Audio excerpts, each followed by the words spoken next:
next section is the Equitable Services reports. All of the information on these screens are pre-populated based on information entered earlier in the application. It will only appear for LEAs that have private schools participating in Title I, Part C, Title II, Title III English Learner, Title III Immigrant, and Title IV Part A. The first screen, Equitable Services to Special Populations, will only appear for LEAs that have private schools participating in Title I, Part C Migrant, Title III Part A English Learner, Title III Part A Immigrant students. If you are a consortium member, you will use the Equitable Services Calculation Worksheet to determine the equitable services for Title III Part A English learners and report that amount to your consortium lead. You would not find that information on this screen. That is only for Title III Part A English Learner Consortium members. Before starting to work on this screen, save the screen so that the information from previous screens is pulled in. After saving, you will see the updated allocations plus new transfers in, any administrative cost that was entered on a previous screen, what the balance will be for equitable services for Title III Part A English Learner, Title I Part C Migrant, Title III Part A English Learner, Title III Part A Language Instruction for immigrant students. And you will see what the total equitable services amount is for each, as well as the per pupil amounts. So in this example, because we didn't have any funds from Title I Part C Migrant, there's no equitable services.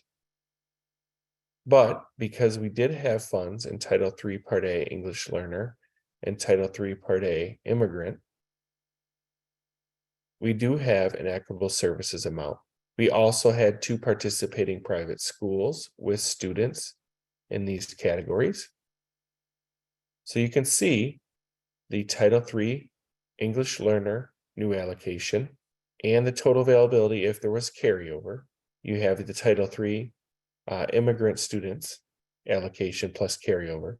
So in this example, Immaculate Heart of Mary would be receiving services in the amount of $1,757, and Resurrection would be receiving services in the amount of $1,030. You'll notice on both of these screens, there's nothing to do other than save. These just report the equitable services amounts.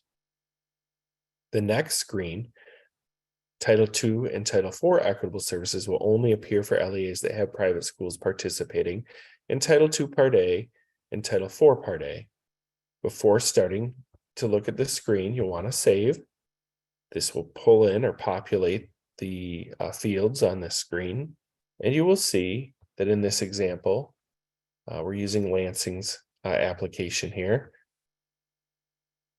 The new availability after transfers for Title II and IV, plus administrative costs that are taken, and balance for equitable services, and what the per pupil amounts will be. So Immaculate Heart of Mary has an allocation of $13,533 plus carryover. The total Title II Part A availability for Immaculate Heart is $14,533.